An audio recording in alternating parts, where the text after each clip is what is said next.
rated? Sorry for being tardy. There were things that needed to be taken care of.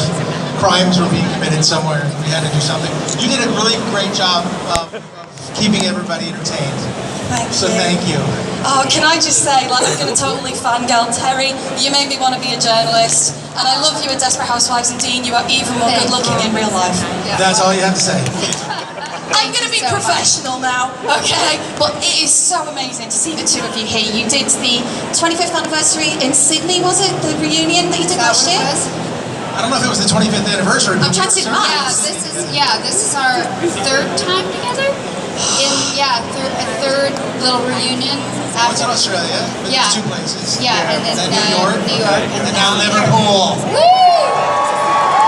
I gotta say, this is a great city. It's lovely. Look at this great crowd. Thank you all for coming out. Here. And also, if you look down the cameras that are over there, you are live to the world.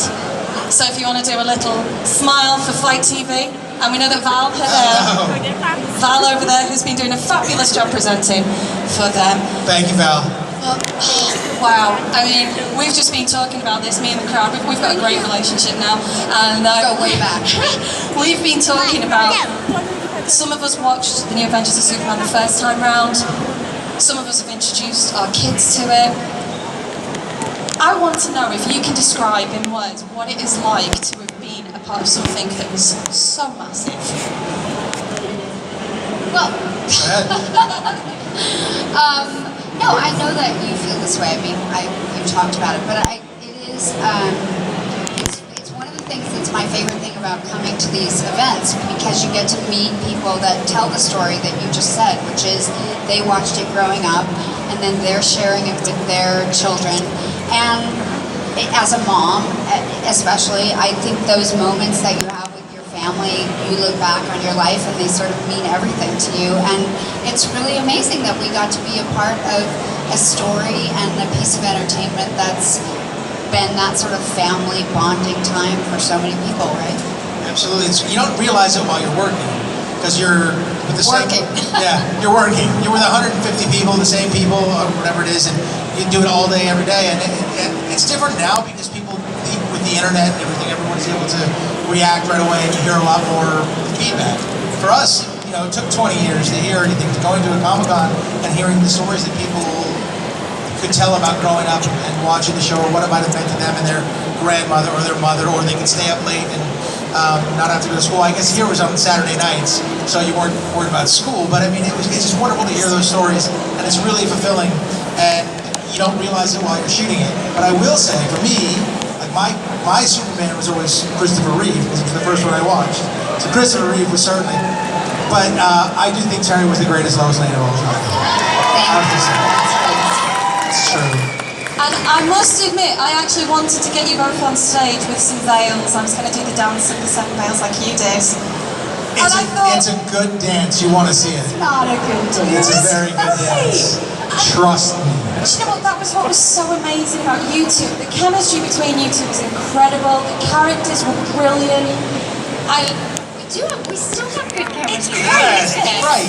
Like, it's kind of crazy because we never auditioned together, and usually that's a thing that people do in this business, like to make sure that you're going to get along, or like that. And so it was just sort of fate, I think, that I don't know. I don't think you can really make up chemistry. If we knew how to do that, we would be, the most famous casting directors and biggest producers in Hollywood, because you get people together who are couples in real life, and you put them on camera together and there's no chemistry. That's a terrible feeling, I think. I'm not going to say any names like Tom Cruise and Nicole Kidman, but right? He did it. He went there. I did not. Did I say that out loud? That was your outside voice. I thought it was in here. Okay, I'm sorry. But you don't know what it is. You don't know what you're going to get. I think Robert Butler had a good idea. Our director, creator, pilot director. He was the one who directed the pilot. I think he saw something. It was like those two work together, and I think that's probably a big part of why it happened. So he can certainly bow down to Robert Butler on that one. Epic casting, right? I mean, if you look at these two, this is Clark Kent, Superman, and Lois Lane, isn't it? There's no denying it. I don't know, it's And quiet. They didn't agree to that. I know, what's going on? We had a talk about this. They're like, no, it's not. But what I think would be the best thing to do, because there are so many people here, and especially with this being your first con, and Dean, it's first time with Monopoly, can we throw it out to the audience? Would you like to ask these guys a question? And I just need to make everybody aware that you need to go behind the green lines. That was way too fast. I fear the question. Can you just move back to where Jean-Luc, everybody, is with the microphone? Hey, Would you Jean-Luc. go back to him, please? Yeah, we'll get tremendous feedback if you're there. Hi. Hi. Hello. So the 4 seasons of Lois and Clark, so much happened very quickly. I think if you had a series today, it would be years and years for all that stuff to happen. So the series 5, that unfortunately never happened, what do you two think? Hasn't happened yet. Yeah, of course, well, fingers crossed. What do you two think would have happened? Were there any story arcs planned for that 5th season? And were there maybe more? Well, we don't know the story arcs or what really would have happened. I'm sure they had some ideas. We wrote episodes of the show, but we weren't really able to, choose the direction of the show.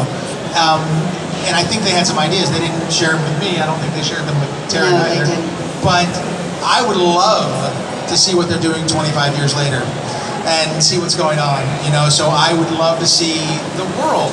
Oh, I It's would never too. happened. It would be amazing. I guess you can hear, I sort of say it with a doubt in my mind.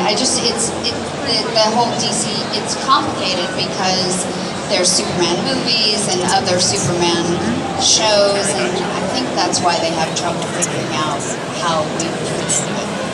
Yeah, but I say keep sending letters. Yeah, definitely. I would love to see what's going on. We've never checked in with Lois and Clark 25 years later. We've never seen it happen.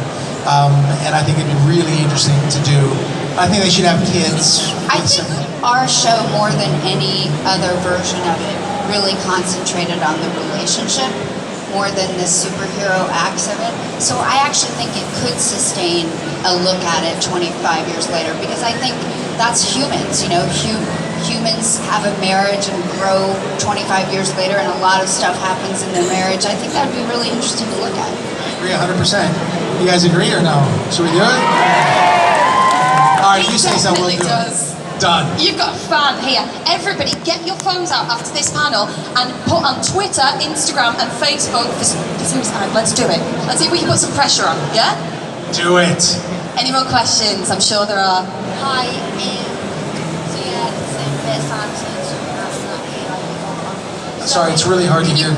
Yeah, sorry, it's like my first time seeing you on and that. What's been like your most embarrassing or funniest moment whilst filming on set? Okay, well, the first moment actually that came to me, in my career, but I'm not remembering a Lois and Clark moment. I'm remembering a Desperate Housewife moment.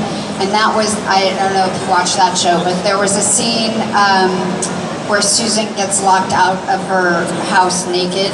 And she just has like a bush to put in front of her, and she sort of carries it across the lawn as she's trying to hide. She said that. I didn't say it. I just reacted. Right? Okay. I said, oh, well. Yeah, you did. Okay. Anyway. Well, I said, she said it. bush. Okay. Yeah, Now exactly what I you said it said. again. There Oh it my is. God. Okay, anyway, that day was our wardrobe girl on the show's very first day. And she came to my trailer to get me sort of in whatever minimal amount of private area coverage I could have to be able to go on set and shoot that scene. And so we decided to take gaffer's tape and put it across my breasts, and because nothing else would really like stick and stay. And so here I am with this woman I don't even know, and she's like, okay, and she's taking the tape and covering. It was really, so you talk about embarrassing. That was pretty embarrassing.